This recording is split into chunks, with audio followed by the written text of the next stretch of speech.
Bem-vindas e bem-vindos ao CSA TV, o seu canal de notícias das Américas em português. Seguem agora os nossos destaques. A CSA realizou seu 4º Congresso Continental e elegeu seu novo secretariado para os próximos 4 anos. A Comissão Econômica para a América Latina e Caribe, a CEPAL, propôs uma renegociação da dívida para os países da região. A América Latina recuperará a renda per capita anterior à pandemia somente em 2024, diz o FMI. Na Colômbia, 904 líderes e 276 ex-integrantes das Farc foram assassinados desde 2016. E a CSA realizou o seu 4º Congresso Continental e elegeu seu novo secretariado. Fred Hammond, da AFL-CIO, será o novo presidente da CSA e Rafael Freire será o secretário-geral pelos próximos 4 anos. Com a participação de cerca de 500 delegadas, delegados, observadores e convidados, homenagens a dirigentes políticos e sindicais e um ato político central inédito, foi realizado entre os dias 20 e 23 de abril o 4º Congresso da Confederação Sindical dos Trabalhadores e Trabalhadoras das Américas, a CSA. Em resposta aos desafios atuais, o Congresso foi realizado pela primeira vez virtualmente. As palavras de abertura reafirmaram os compromissos assumidos pela CSA de defender mais do que nunca os direitos e avanços conquistados pela classe trabalhadora, de reafirmar o sindicalismo sociopolítico como diretriz e fazer um apelo às organizações. O Congresso contou com a participação de lideranças sociais e sindicais da região que contribuíram para o debate e intercâmbio de suas regiões. Também esteve o diretor-geral da Organização Internacional do Trabalho, OIT, Guy Ryder, que destacou que a CSA nasceu em 2008 com um compromisso com a unidade e o sindicalismo democrático. Este desafio foi sublinhado ao longo do Congresso pelo secretário-geral da CSA, Rafael Freire, que afirmou que somos uma única classe trabalhadora e que não há fronteira entre nós. Por outro lado, Sharon Burrows, secretária-geral da CSA, comemorou as vitórias jurídicas do ex-presidente do Brasil, Luiz Inácio Lula da Silva, ao iniciar seu discurso durante a abertura do 4º Congresso. A mesa do Congresso, liderada por todo o secretariado, prestou homenagem a Hassan Yusuf, presidente cessante da Confederação, que estendeu as suas felicitações a toda a CSA pelo sindicalismo solidário, pela defesa da democracia e da justiça social nos países da região. Da mesma forma, colegas que faleceram no último período e que tiveram um papel muito importante para a CSA foram homenageados. São eles João Felício, Keld Jacobsen e Gustavo Codas. Linda Chaves Thompson, presidente honorária da CSA, homenageou a CSA com um discurso emocionado e o ex-presidente do Uruguai, Pepe Mujica, parabenizou a Confederação e reafirmou a luta coletiva. O ápice do Congresso foi a realização do evento central denominado Democracias em Risco pela Construção da Paz, da Democracia e de um Modelo Sustentável para a Nossa América, que contou com a participação do presidente argentino Alberto Fernandes e o presidente da Federação Americana do Trabalho e do Congresso de Organizações Industriais, AFL-CIO, Richard Trunca. A discussão foi coordenada pela presidenta adjunta da CSA, Toni Moore. Trunca lembrou que a democracia e o movimento sindical são iguais e que, nos últimos tempos, a desigualdade atingiu níveis extremos que assolam as democracias. Alberto Fernandes iniciou a sua apresentação apontando as profundas desigualdades do sistema atual. Ao final do dia, Fernandes refletiu sobre a oportunidade trazida pela crise associada à pandemia. O 4º Congresso da CSA culminou com as eleições do Secretariado, do Conselho Executivo e do Conselho Fiscal, além dos comitês de jovens e das mulheres para os próximos 4 anos. Rafael Freire foi eleito secretário-geral e Fred Hammond, o novo presidente da Confederação Sindical de Trabalhadores e Trabalhadoras das Américas. O secretariado é complementado por Jordânia Urenha como secretária de Políticas Sociais, Cícero Pereira como secretário de Política Sindical e Educação e Bárbara Figueiroa como secretária de Política Econômica e Desenvolvimento Sustentável. Além disso, Toni Moore e Francisca Jimenez são as presidentas adjuntas da CSA. E a CEPAL propôs uma renegociação das dívidas para os países da região. Para a CEPAL, a renegociação da dívida dos países da região é uma questão de interesse público e privado. Segundo a secretária executiva da instituição, Alicia Bárcena, é preciso nivelar o campo de jogo entre credores e devedores. Ambos devem compartilhar o fardo, segundo ela, para quem o principal obstáculo para a participação do setor privado na renegociação e reestruturação da dívida tem sido a ausência de um equilíbrio adequado entre os interesses públicos e privados. É preciso garantir uma estratégia de comunicação eficaz entre os governos e o setor privado para definir metas e expectativas comuns. Bárcena também indicou que é urgente contar com um mecanismo multilateral de reestruturação da dívida que acompanhe a criação de uma agência multilateral de classificação de crédito que possa atuar como contrapeso ao atual oligopólio que domina a análise e concessão de crédito. E a América Latina recuperará a renda per capita anterior à pandemia só em 2024, diz o FMI. Segundo o diretor para as Américas do FMI, Alejandro Werner, somente em 2024 a América Latina conseguirá recuperar os níveis de renda per capita anteriores ao da pandemia, o que causará perdas acumuladas em 30% em relação à tendência pré-pandêmica. Em seu último relatório, o FMI melhorou as perspectivas para a América Latina, projetando o crescimento do PIB regional para 4,6% neste ano, ainda abaixo da média global de 6%. Em termos de crescimento econômico, a instituição informou que o recente surto de Covid-19 no Brasil, Chile, Paraguai, Peru e Uruguai, somado à lenta distribuição de vacinas, exceto no Chile, prejudica as perspectivas de curto prazo para a recuperação econômica na América Latina e no Caribe. E o surgimento de novas cepas da Covid-19 no Brasil preocupa o mundo.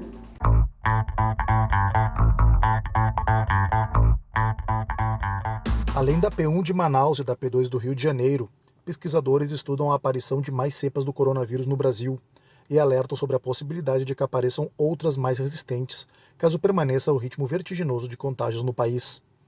O Brasil contabilizou mais de 370 mil mortes e quase 14 milhões de infectados, e pode se tornar um laboratório de criação de novas cepas de Covid-19. Segundo José Eduardo Levi, pesquisador do Instituto de Medicina Tropical da Universidade de São Paulo, acreditamos que mais de 90% dos casos no Brasil são da variante P1, o que configura um cenário epidemiológico diferente do mundo atualmente.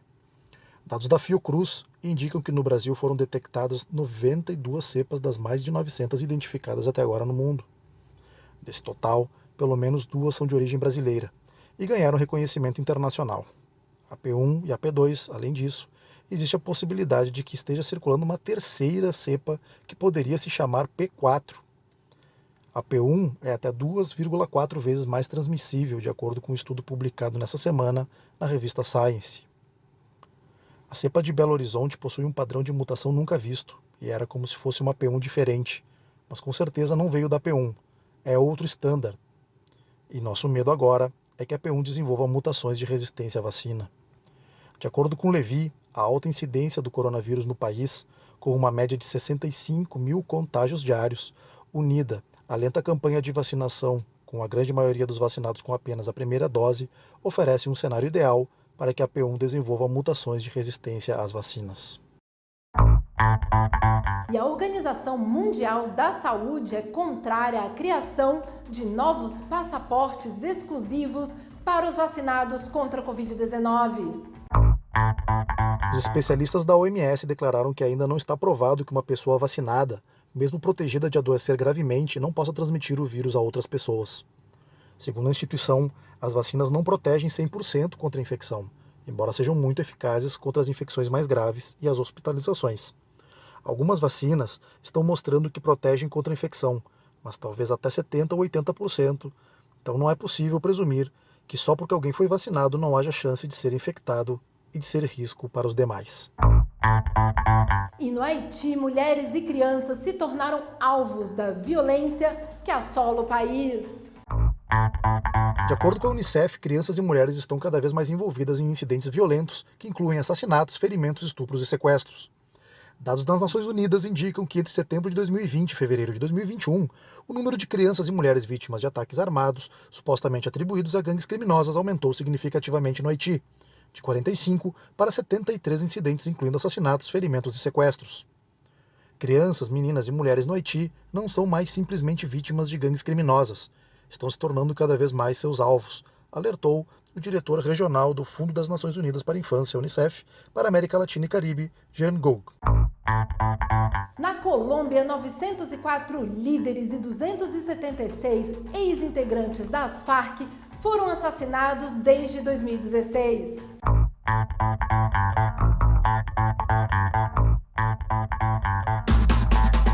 As instituições de paz da Colômbia alertaram que 904 líderes sociais e 276 ex-combatentes das Farc foram assassinados no país desde o dia 1º de dezembro de 2016.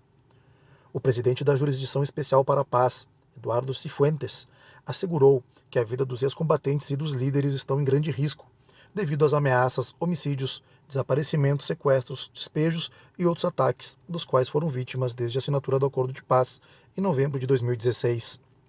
De acordo com o relatório da Unidade de Pesquisa e Acusação da Jurisdição Especial para a Paz, a princípio foi contabilizado que entre o dia 1º de dezembro de 2016 e o último dia do ano passado, 864 líderes foram assassinados, dos quais cerca da metade realizavam tarefas que ajudavam a materializar a implementação do Acordo de Paz.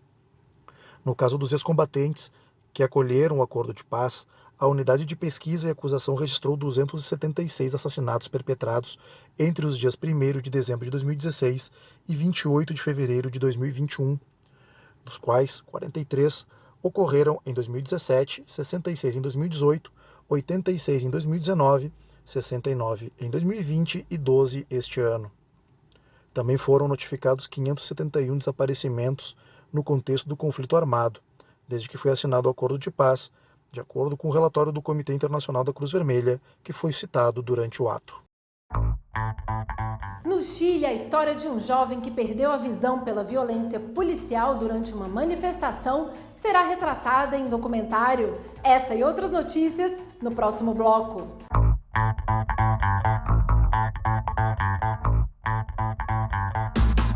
Es preciso conocer la historia de Chile. Mis padres son de clase media baja, ambos profesores. Se conocieron en dictadura y formaron familia en medio del horror. Que estamos en una guerra, que no ha terminado la guerra. La tarde de este viernes, Gustavo Gatica, de 21 años, recibió un impacto en el rostro. Recibió un impacto de vertigones de goma en su rostro, afectando sus dos ojos. Es terrible, han destrozado una familia, Eso han hecho estos desgraciados. El de Gustavo es el caso de trauma ocular más grave conocido desde que comenzó el estallido social. Estamos en guerra contra un enemigo poderoso, implacable, que no respeta a nada ni a nadie. 2 semanas antes del crimen contra mi hermano, jóvenes estudiantes indignados por el alza del transporte público comenzaron a evadir el pasaje masivamente, generando una ola de movilizaciones a nivel nacional sin precedentes y que terminó por aglutinar todas las demandas sociales existentes en Chile durante los últimos 30 años. Gustavo, mis padres y yo también salimos a las calles. Comenzaron a presentarse cientos de casos de violaciones a los derechos humanos que hicieron recordar lo peor de la dictadura de Pinochet. ¿Qué pasó con el país modelo de Latinoamérica? Que escondía a Chile. E a Espanha e a Guatemala vão garantir vínculos de cooperação para a contratação de trabalhadores no setor agrícola. Essa e outras notícias no próximo bloco.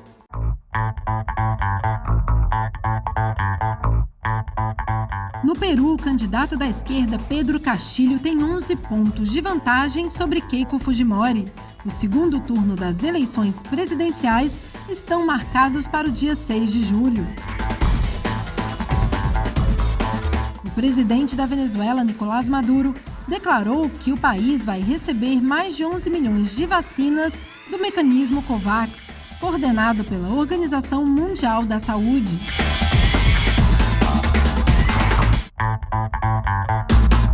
A Espanha e a Guatemala estabelecerão vínculos de cooperação para garantir a contratação de trabalhadores no setor agrícola. A Guatemala envia trabalhadores em entre-safras para trabalhar em países como Canadá, e busca replicar a iniciativa em outros países. Evo Morales e Luiz Arce alertam que não vão permitir outro golpe de Estado na Bolívia.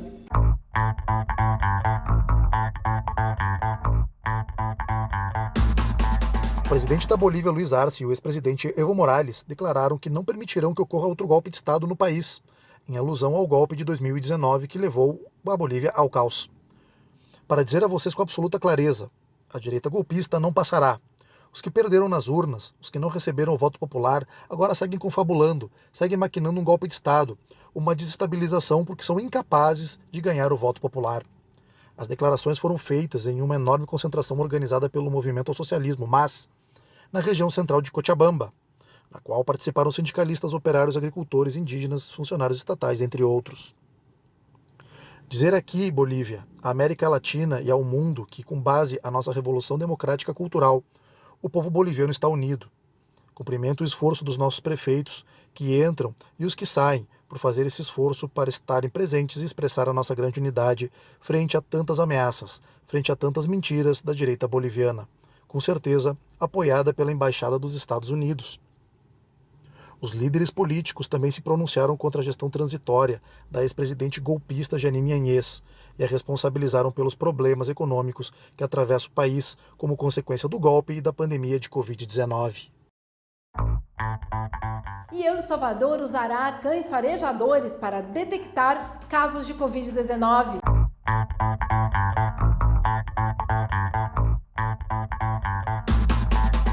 Esse grupo de cães pertence à unidade canina da Polícia Nacional Civil em El Salvador. Eles são treinados para a detecção rápida através do olfato de indivíduos sintomáticos e assintomáticos, possivelmente afetados pelo coronavírus. Os cães são parte de um projeto denominado ARCON, que foi criado pelo pesquisador espanhol Jaime Parejo. Segundo ele, haverá no total pelo menos 4 exemplares. Um a um, os cães farejam uma amostra da gaze, com o suor de um paciente, como parte do treinamento. Depois, graças ao seu extraordinário olfato, o canino poderá dar em segundos a sua resposta sobre a presença de Covid-19. O especialista espanhol destacou que os cães serão divididos e alternados no aeroporto internacional e nas diferentes fronteiras terrestres do país. El Salvador acumula oficialmente 69 mil contágios de coronavírus e mais de 500 mil pessoas foram vacinadas. E no Panamá, crianças indígenas têm aula pelo rádio no seu idioma tradicional.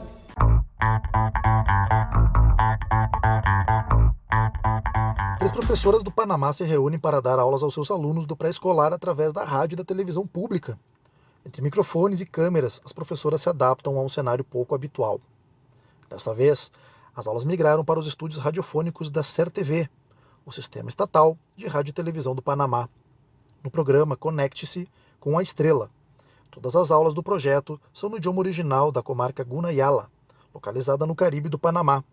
Dessa forma, as crianças em uníssono estão aprendendo sua língua e o espanhol.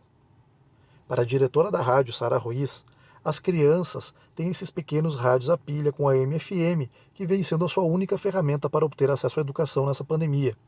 E assim, a ideia é poder levar a eles essa educação em suas línguas maternas. Ismilda Rojas, docente do projeto, diz que ainda não existem registros oficiais de quantas pessoas são beneficiadas através desse projeto, com as cifras alcançadas nas redes sociais, e o balanço é muito positivo. Segundo ela, está muito contente com tudo que está sendo feito e apoiando as crianças de longe, mas um dia elas voltarão a ter aulas presenciais. O Panamá dá exemplo de criatividade no acesso à educação para as crianças em tempo de isolamento obrigatório. E no Equador, crianças se arriscam para manter os estudos em dia.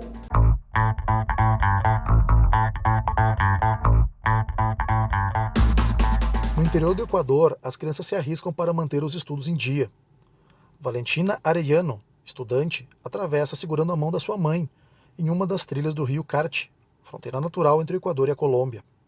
Todos os dias elas caminham 1,5 km de distância para ir à casa da tia, que tem internet para poder estudar. Me levanto às 6. Acorda às 6 horas da manhã e tem que chegar às 6:30 para já estar apresentável nos estudos. E parece perigoso porque pode cair no penhasco. Valentina tem 9 anos e nacionalidade colombiana. mas vive do lado equatoriano da demarcação.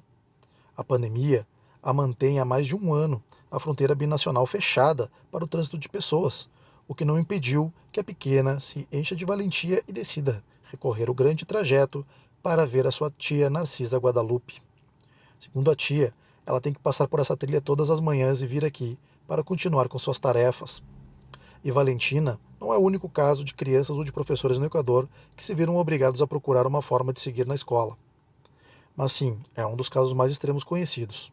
A sua mãe, Miriam del Carmen, assegura que em tempos normais levaria cerca de 10 minutos para chegar à escola de ônibus, mas não na pandemia.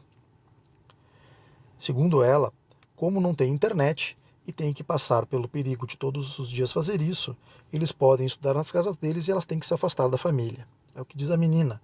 E cerca de 90 mil alunos de mais de 4,3 milhões de crianças no país se encontram fora do sistema educativo por causa das dificuldades enfrentadas e pela intensidade da Covid-19, segundo alertava uma pesquisa do Unicef no início do ano passado. Alguns por não possuírem um computador para as aulas online e outros por não possuírem internet e muitos, como Valentina, ou pelas duas razões não conseguem ter acesso à educação. E eu sou Carol Coelho, da sede continental da CSA em Montevidéu, no Uruguai. Muito obrigada por nos acompanhar.